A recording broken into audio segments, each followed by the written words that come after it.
Hey guys, Koizi here, and welcome to another Ranked. This time, it's Pixar's biggest rival, DreamWorks Animation. We'll be ranking all 40 of these meta and snarky classics that solidified computer animation for what it is today. I'm doing something different for this ranking, and the next one, where each part will do my takes on 10 movies. This is going to be some rapid-fire reasonings for each movie to earn its spot. Keep in mind that I'll only be ranking the CGI films that DreamWorks fully produced. The two stop-motion films from Aardman will be saved for an Aardman ranking, and not be included here. Anyways, let's get this over with. Get it, cause of their flagship character? Start the ranking already. Bottom. This is part 1, right? So we're doing the usual. Starting off with the worst. For DreamWorks, the last few movies in this bottom 10 are not that bad, just mediocre at best.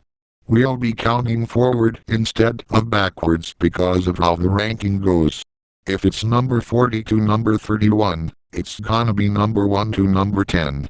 With that said, we're talking about the worst of the worst. The number 1 worst film from DreamWorks Animation is... oh, look what we have here. Frickin' Turbo. Or should I say, Turbot.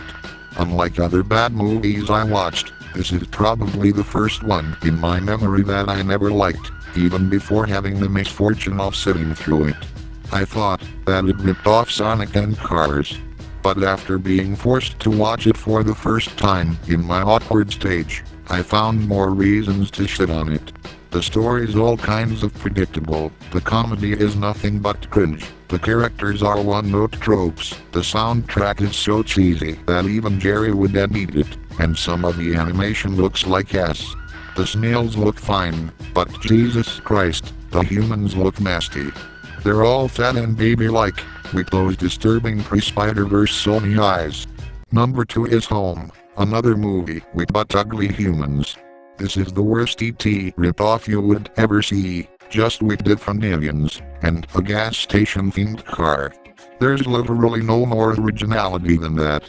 Even the mother-daughter subplot is a gender-swapped Finding Nemo, where the dad/daughter has to rescue the son/mom from the humans/aliens, but without any of the suspense or thrills of the Pixar flick. The voice acting is really bad, because it's just celebrities either overacting or underacting. Rihanna and Jim Parsons do not work well in an animated movie together. Also, this movie has the same animation problem as Turbo, where the aliens look fine, but the humans are poorly designed with those damn pre-Spider-Verse Sony eyes. Ugh. Okay, enough with the pre-Spider-Verse Sony eyes. Number 3 is Penguins of Madagascar. I may have not seen that much of the TV show, but from what I have seen, it is one of the worst cartoons based on a film. It's a good thing that this movie doesn't stay true to that show, but that doesn't mean it gets a pass. It doesn't have the same charm as the Madagascar trilogy. Even Europe's Most Wanted is funnier than this crap. The gags can range from being stale to being flat-out mean-spirited, and the rest of the humor is celebrity puns that are so forgettable that I don't recall any of them. May I remind you what my biggest issue with this movie is? They made Skitter a child abuser. And the Pitbull song in the credits is garbage. It's so annoying, cringy, and dated that it takes me away from the movie by screaming mid-2010s in my face. So much for being a spin-off to a timeless franchise. Now we're going from the 3 out of 10s to the 4s, starting with number 4. Spirit Untamed. It's the same steaming pile of horseshit that I smacked in my 2021 animated films ranking. If you haven't seen part 1 of that ranking, I highly advise you to do so, as I move on to the next 4 out of 10, which is number 5, The Croods New Age. Dog Rape. Another movie that I already talked about on this channel. In this case, it's my top 5 worst animated films of 2020. If you haven't seen that video, I highly advise you to watch that video as well, as I move on to the next 4 out of 10, again, which is number 6, Over the Hedge. There it is, a movie I haven't talked about on this channel. Unfortunately, after rewatching this for the sake of the ranking, I did not like Over the Hedge. It's just a rhythm of Madagascar. Imagine that movie as a theme park ride at Universal Studios.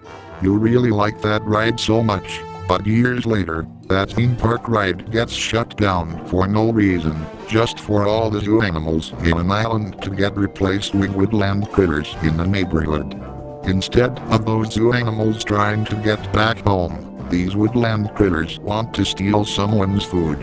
It's also one of the most hated DreamWorks movies ever created, thanks to its tone, setting, and cringy casting choices. I mean, seriously, do we need Avril Lavigne to voice a 12 or 13-year-old possum? Can't they just audition kids at that age, instead of shoehorning in a young adult pop star to put her name in the ads? The other actors did a good job with their roles, but Avril Lavigne sucks at acting. She should just stick to music. Do you know who should have voiced Heather in this movie? Sophia Carson. 'Cause she was actually 12 during the production of Over the Hedge. I haven't read the comics, but I really don't need to, after watching the film based on it. Number 7 is The Boss Baby Family Business, which is yet another movie that I already talked about. In part 2 of the same ranking I talked about Spirit Untamed. Seriously, guys, go watch my 2021 animated films ranking. These are the movies I was mentioning at the start of this bottom 10. These 3 are the 5 out of 10 movies that landed in part 1. For the sake of the video's length, I'm not going into as much detail with these films as I went into some of the lower rated films in the ranking.